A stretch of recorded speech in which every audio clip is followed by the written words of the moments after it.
From soldier to board gamer to YouTuber, welcome back. This is Board Game Officer. Today we are doing a preview of the upcoming BattleForge Berserker.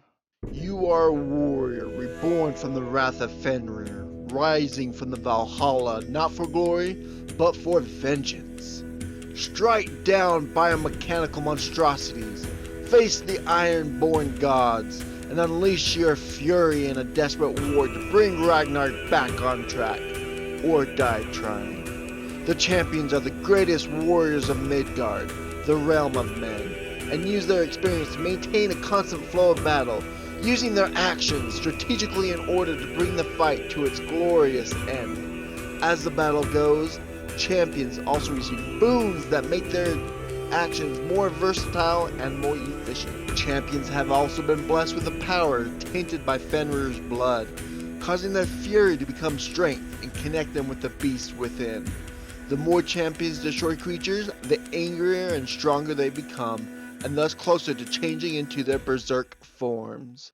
So, first off, I do have to say that this is a prototype, and not only is this a prototype, this is an older version of the prototype that you might see out there on YouTube already.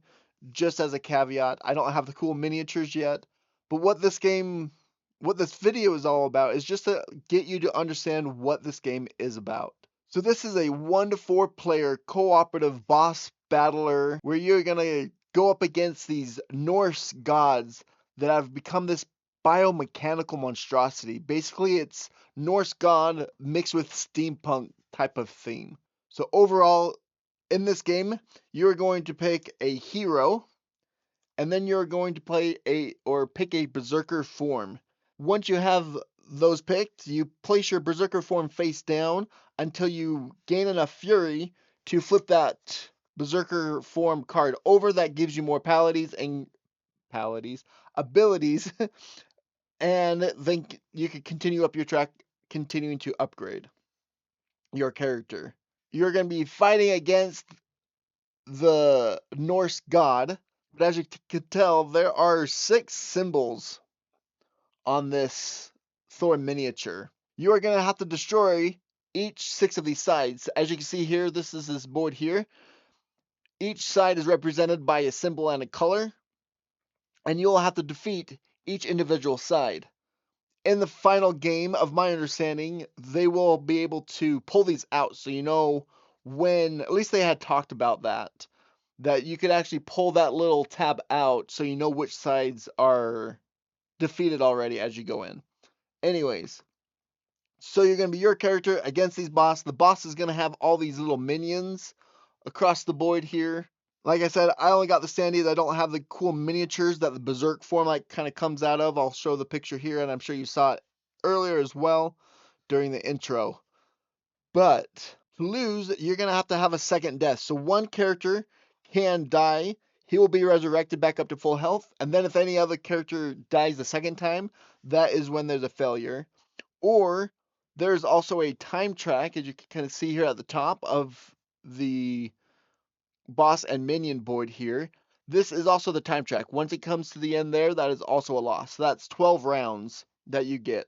The main action of this game is, as you can see, this board here. They call it the Rondelle mechanic, or basically it is the Mancala mechanic, where you're going to have this board, and there are actions at the top of each section here.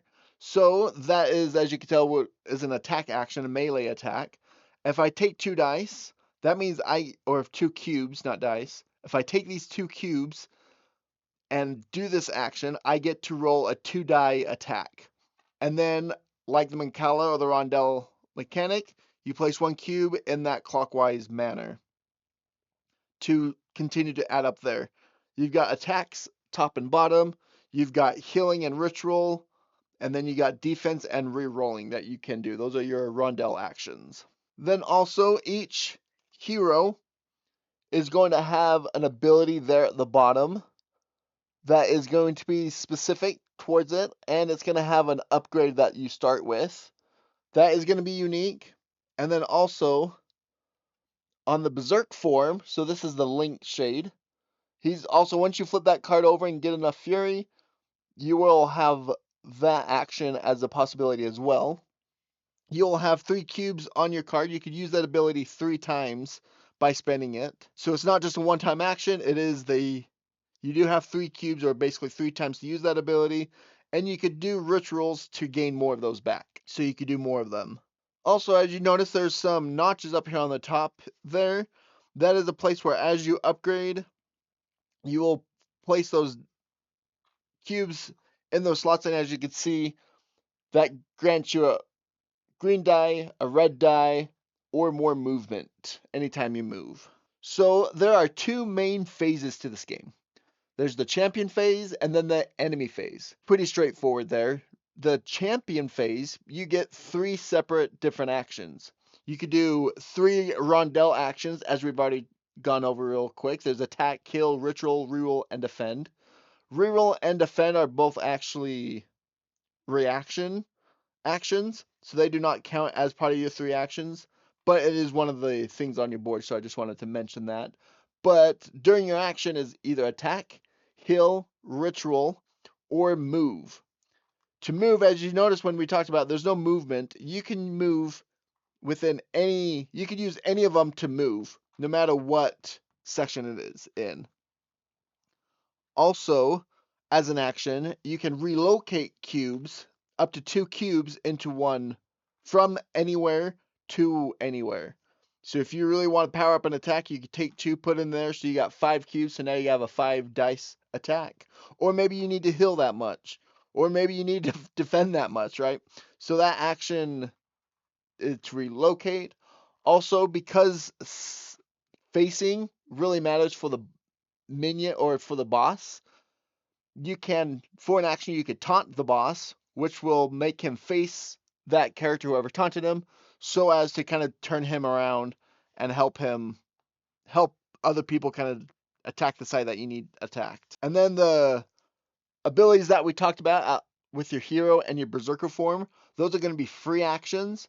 The new ones actually have a cube spot here on the card to place those 3 cubes, so you know if you have cubes to spend to use those actions. I hope that makes sense. Once all heroes have completed their turn, so one hero will go, then the next hero will go. Once all the heroes have gone, then it becomes the enemy's turn. On the enemy's turn, you're going to increase this track first off. Then you are going to draw a card from the event deck. Each scenario is going to have each scenario that you pick, you're going to pick an event. So each time you play with a different event or a different scenario, you're going to have a different event deck. So you're going to draw one event and resolve it. Then you're going to draw a boss card. Once again, each boss is going to have their own deck. So you will be able to mix and match the boss and the scenario. So these decks will be different. So basically the enemy's turn is going to be different each scenario that you play. Anyways, the boss is going to activate both the boss and the minions. After you've done that, that will end the enemy phase. And these minions are going to keep respawning. They are going to keep coming when they activate. If they're not on the board yet, they will respawn. And killing the minions is how you get fury. Every time you kill one of the minions, depending on which one you did, gives you so much fury. And that is what gives you level up abilities. That's what moves this cube up, so you have these level up. Killing the minions is what gives you fury, and fury is what moves your cube up this track, leveling up, coming into the berserker form, and then continuing leveling up throughout the game. The boss sides, there are these 6 sides to that boss, and each side is going to be 2 times the number of players. So you have to play with 2 players minimum. So you have to at least double hand it if you're playing solo anyways. Anyway, so each side is going to have a health of 4. However, once you completely destroy one side, that means he has a defense of 1 now. So the next one is basically going to take 5, then it's going to take 6, then 7, then 8, then 9 to kill the last one. So it behooves you to kind of trinker each one down before actually breaking them, because once they break, then that's when he gains that extra defense. Also, this hero card here shows there are consequences, both positive and negative consequences for attacking. So like here, this one, if you attack that side, it says max 2 hits per attack. But down here, attacking champion rolls +1 dice. So consequences can be positive or negative. The way attacks work is you're going to roll as many white dice as it tells you to, or however many cubes, not it tells you to, but however many cubes you move from your attack is all going to be the white dice. Abilities and getting these cubes up here will help you roll red and green dice. Green dice is going to be healing and attacking. Red is going to be a strong attack. White is going to be less strong attack. Both the white and the red have a skull sight on it. If you roll that skull, that would have been cool if I would have actually rolled a skull as I talked about it. But if you roll a skull on any dice, that means the enemy is going to retaliate when you attack them. It doesn't matter how many you roll, they will only ever retaliate once. But you will roll, doing any amount of damage, putting that damage token on them, and then killing them will actually get you that fury. Each minion on the side here has all the 3 different minions that are going to be on the board. I don't know if there's always going to be 3, but right now there's a slot for 3, so I don't know if there's always going to be 3 or not. But basically you have a small weaker one, a medium one, and then a really like big tank. At least for this scenario that they have out now. Also, one thing that I forgot to mention is on this board, you can see that I actually have an extra thing in here, and then there's a black one. The black one is going to be a major boon. This one here that I just inserted is a minor boon, but basically throughout the game you will be able to upgrade these abilities on the side, and you could choose which ones you want to do. That you got a pile about 6 of them that you could choose from, and you could place them on your board to upgrade those abilities that are already on your board. Those abilities and those actions that are already on your board. All right, I think that pretty much does it for a quick down and dirty preview of what this game is. Please let me know any of your questions. Quite honestly, the first time I played this game was last year at Gen Con, and I've played it a handful of times since then.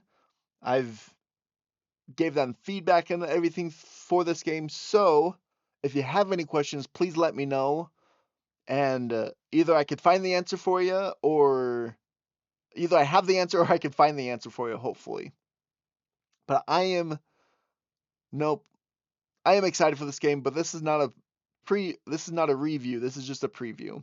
Anyway, so this is BattleForge Berserker, and I will see you later.